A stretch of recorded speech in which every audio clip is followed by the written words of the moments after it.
A 13-year-old girl is dead, and the killer was inside her own family. Welcome back to Criminally Human. Not every predator hides in the shadows.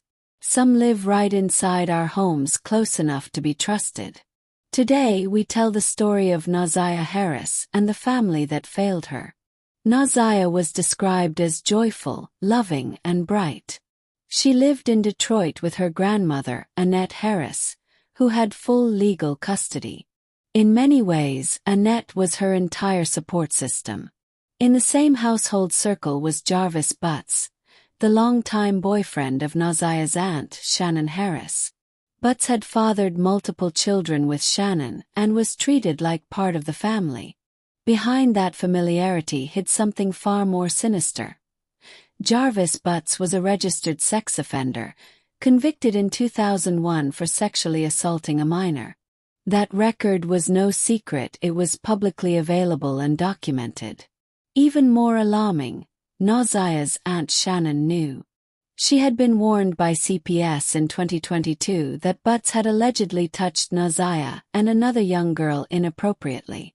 The case was flagged by Child Protective Services, and a law enforcement notification was issued. Detroit police never investigated. Shannon still brought him around. Shannon allowed her young niece to spend time alone with a man she'd been warned about. For Ziyah, this would become a death sentence.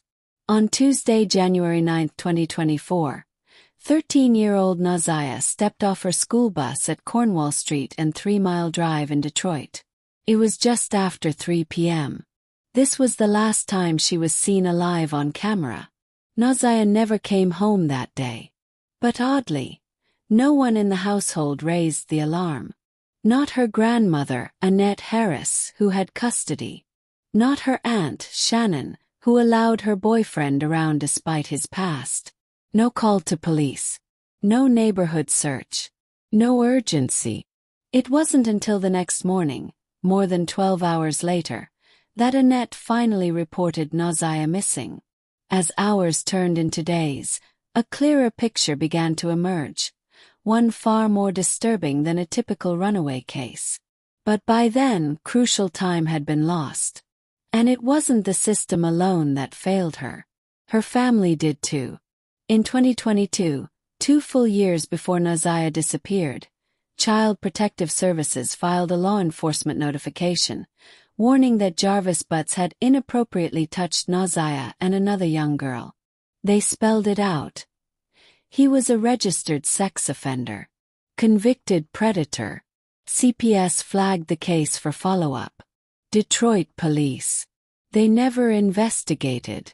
Before Ziyah vanished, she had been communicating secretly with Jarvis Butts. But these disturbing text messages, showing an ongoing sexual relationship, were not discovered until after she disappeared. Or so the family says. Only then did investigators uncover messages where Butts coached Ziyah on what to say if questioned. The texts contained terms of affection, explicit images, and clear evidence of grooming and abuse that had been happening for nearly 2 years. These texts became key evidence, revealing the horrific betrayal by a man who was supposed to protect her.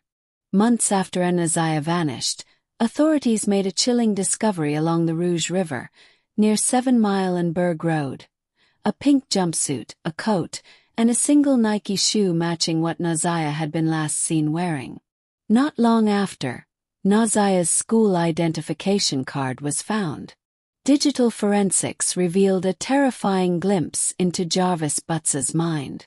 In the weeks leading up to and shortly after Ziyah's disappearance, he conducted a series of Google searches that revealed sinister intent.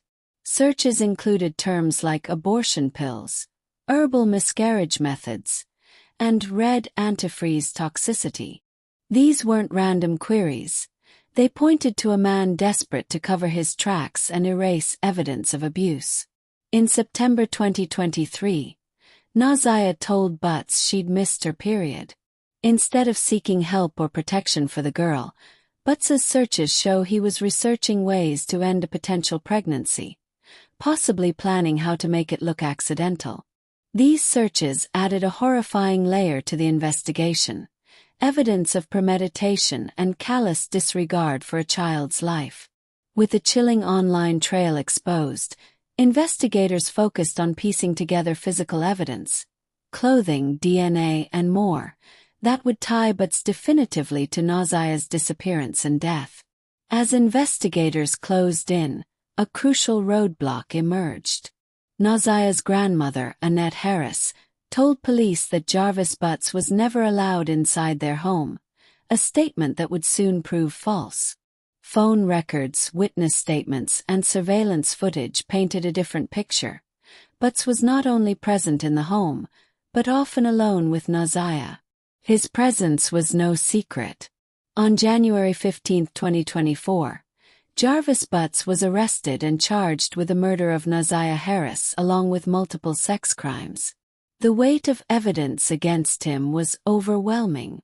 Following his arrest, Jarvis Butts faced a slew of charges: first-degree murder, kidnapping, and multiple counts of sexual abuse against Ziyah. The courtroom was packed as the community demanded answers. Family members took the stand, exposing a web of neglect and betrayal. Several relatives expressed anger and heartbreak, especially over warnings ignored by Shannon Harris and the grandmother's contradictory statements. As more details came to light in the courtroom, public attention didn't just stay focused on Jarvis Butts.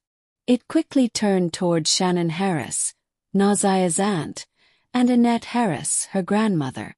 Shannon knowingly stayed in a relationship with a registered sex offender, after being warned by CPS that he had allegedly touched Ziyah. She allowed her children and her niece to be around him unsupervised. And when the abuse became undeniable, she said nothing. Annette, the woman who had full legal custody of Ziyah, told police Butts was never inside her home, which is far from the truth. It looked less like confusion and more like a cover-up. Neither woman has been charged with a crime, but many believe they should be. Whether out of fear, guilt, or denial, their choices helped enable a predator. And for Ziyah, those choices were fatal. Ziyah Harris was only 13 years old. She should have been protected. She should have been believed. And she should be here. Yes, Jarvis Butts was the monster who took her life.